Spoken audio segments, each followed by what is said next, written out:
Thank you to the committee of the Bristol Hall of Fame for my induction. It's an absolute honor. In preparation of this speech, I realized how lucky I've been for growing up in Bristol. My summers as a youth were playing baseball at McCabe-Waters Little League, playing basketball games at Rocco Park, later on playing at the beautiful Muzzy Field. And in winter, of course, we all headed down to the Bristol Boys Club to play basketball.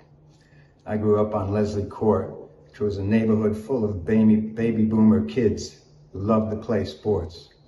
In the neighborhood, there was Mike Pig Petosa, Mark Stark Bajeski, Gary Zeke Bajeski, Chet Dresser, Jim and John Greenleaf, Willie Herman, Carla Rochert, the Castellines, the Beneventos, and the Lodovicos.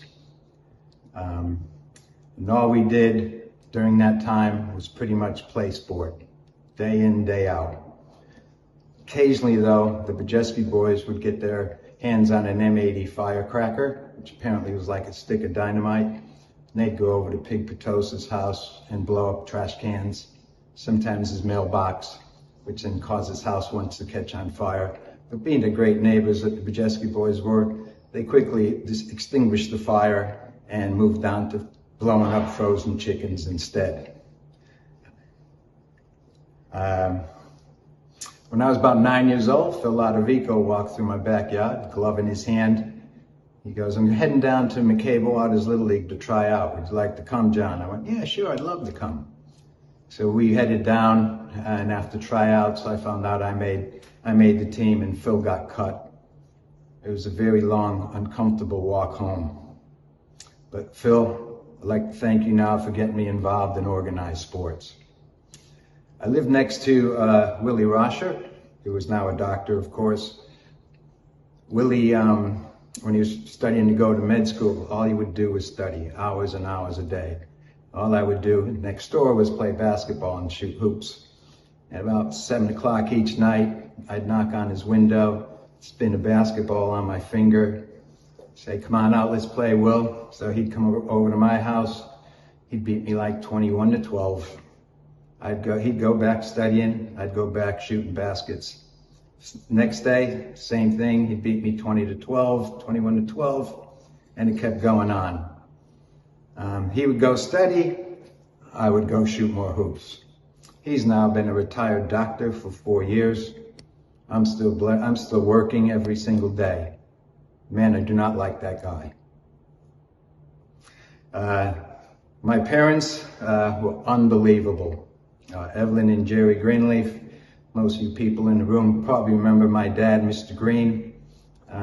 He was a disabled American veteran who lost his leg at 20 years of age, but that did not slow that man down. He would drive us everywhere. He loved sports. He loved to take us kids to all the sporting events. Lately, I met up with Willie Rochert, who told me that my dad taught him how to be a parent to a sportsman, which was quite an honor and made me feel quite good. But my dad the only time I heard him complain is when he was pitching batting practice to me, and because of his clunky wooden leg, couldn't get enough speed on the ball to throw it by me anymore. He would just go, "Ah, darn leg." That was probably the only time. In our front yard, we had a basket, so we'd shoot baskets all the time. We played a game of horse. He had a pretty good eye, so we had some good battles. But one-on-one, he was quite easy to go by, and I'd usually beat him 21 to nothing with his old clunky leg. That may sound pretty cold, but I know he's up there laughing at that joke because that was his sense of humor. And I also know that he would be very proud of this evening as well.